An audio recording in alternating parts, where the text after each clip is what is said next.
तो तिरुपति बालाजी दर्शन करने के लिए एक आचार्य चरण दर्शन करने गए।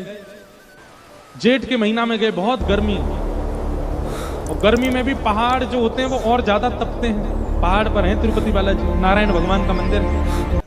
तो उन्होंने जाकर के देखा कि इतनी गर्मी और इतना ताप से वो पूरा पहाड़ गर्म हो रहा था। उनके मन में भाव आया कि अगर श्री वेंकटेश भगवान तिरुपति बालाजी के मंदिर के बाहर एक सरोवर हो और उस सरोवर में जल भर दिया जाए तो इतने ताप में श्री ठाकुर जी को सरोवर के जल से थोड़ी थोड़ी शीतलता का अनुभव होता रहेगा। कभी कभी ठाकुर जी नौका विहार करने, जल क्रीड़ा करने बाहर आ जाएंगे।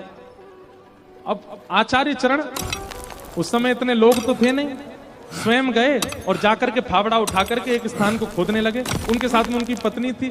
पत्नी सगर्भा थी, गर्भ में बालक। पत्नी को कहते, देखो देवी, तुम्हारे गर्भ में संतान है, पर हमको ये सेवा ठाकुर जी की करनी है। मिट्टी निकालते और एक परात में भरते, पत्नी के सिर पर रखते, बोले धीरे धीरे जाओ, दूर वहां फेंक करके आना। एक दिन आज हो गया, अब महीना, 2 महीना, साल, जब तक हो बालक का जन्म भी यहीं हो जाए, ये सेवा करके जानी है ठाकुर जी के लिए, सरोवर बना के जाना है। 1 दिन, 2 दिन, 3 दिन, 4 दिन बीत गए। भीतर बैठे हुए ठाकुर जी को दया आने लगी, किन पर? उनकी पत्नी पर। वो सगर्भा है, गर्भ में बालक है और ऐसे धीमे धीमे जाती हैं, जाके मिट्टी फेंकती हैं। सो ठाकुर जी एक छोटे से ग्वारिया का रूप धारण करके आ गए और ग्वारिया का रूप धारण करके आए। जैसे ही वो माता जी मिट्टी डालने के लिए आई, ठाकुर जी उनसे बोले, सुनिए, मैं दौड़ने में बहुत निपुण हूं। आपके पतिदेव अगर देख लेंगे कि मैं सेवा करा रहा हूं तो नाराज हो जाएंगे, आप उनको मत बताना, पर आप वहां से मिट्टी लेके थोड़ी आगे आना, वहां से मुझे दे देना, मैं तुरंत डाल के आ जाया करूंगा। बोली ठीक है। इतने सुंदर सुकोमल ठाकुर जी, ऊंची सी धोती, महाराज कमर में फेंटा बांध करके आ गए।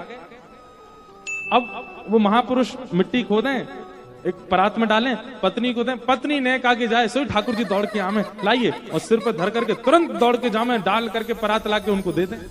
अब यहाँ वो महापुरुष 2-3 परात मिट्टी भरते थे, लेकिन आज एक ही भरने लगे। इतने में तो पत्नी आ गई। उनका, देवी तुम दौड़ के जाती हो क्या? नहीं नहीं, दौड़ के तो नहीं जाती। तो यहीं फेंक देती हो क्या? बोले नहीं नहीं। क्या बात है, सही बताओ, इतनी जल्दी मिट्टी कहां फेंक के आई हो? तब उन्होंने बताया, बोले कि महाराज एक छोटा सा बालक है, वो आता है दौड़ करके, मेरे हाथ से परात लेके भाग के फेंक के तुरंत आ जाता है। छोटा बालक, यहां कहां से वन में आया कोई बालक? बोले पता नहीं, 4-5 दिन से वही सेवा करवा रहा है। अच्छा, हमें दिखाना। आप जैसे ही गए और जाकर के परात लेकर के जाने, तुरंत आगे से दौड़ते हुए आते देखा, वो आचार्य चरण इतने ज्ञानी थे, इतने भक्त थे, देखते ही रूप माधुरी देखते ही पहचान गए, ये तो कोई और नहीं, साक्षात ठाकुर जी। आपको पीड़ा ना हो इसलिए आपकी सहायता कर रहे हैं।